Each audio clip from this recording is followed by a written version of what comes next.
Sementara itu, pemerintah akan menerapkan kebijakan pajak untuk segala transaksi di dalam bisnis termasuk pemasangan iklan via online. Potensi pajak dari pemasangan iklan via online ini dinilai cukup besar. Menteri Komunikasi dan Informatika Rudiantara mengatakan kebijakan pajak untuk segala transaksi di dalam bisnis termasuk pemasangan iklan via online untuk memberikan perlindungan kepada konsumen serta menciptakan kesetaraan kompetisi. Nantinya siapapun yang memasang iklan via online baik di YouTube atau media sosial akan dikenakan pajak sebesar 10%. Rencana penerapan kebijakan pajak itu akan dikeluarkan pada Maret 2016.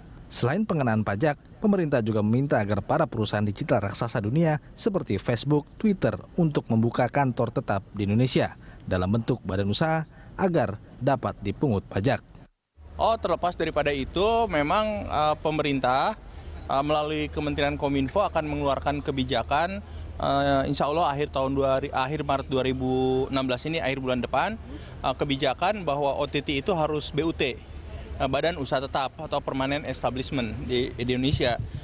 Sebetulnya untuk apa? Pertama, alasannya adalah customer service, pelayanan pelanggan. Kedua, consumer protection.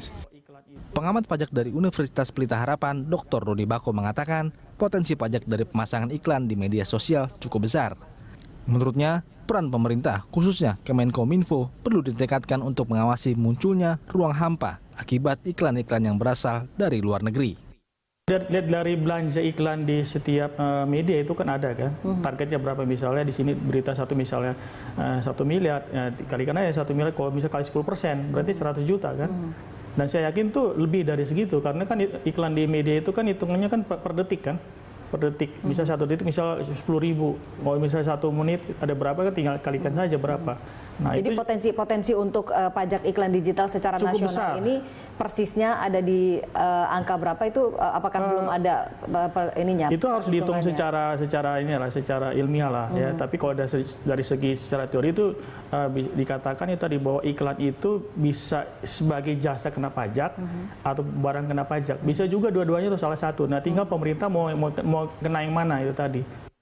Pemerintah menghitung potensi pajak di dunia digital cukup besar. Perhitungan ini didasarkan pada perhitungan pemasangan iklan yang dilakukan oleh baik individu ataupun perusahaan Indonesia di dunia digital tahun 2015 yang mencapai 850 juta dolar Amerika Serikat. Tim Liputan, Berita 1, Jakarta.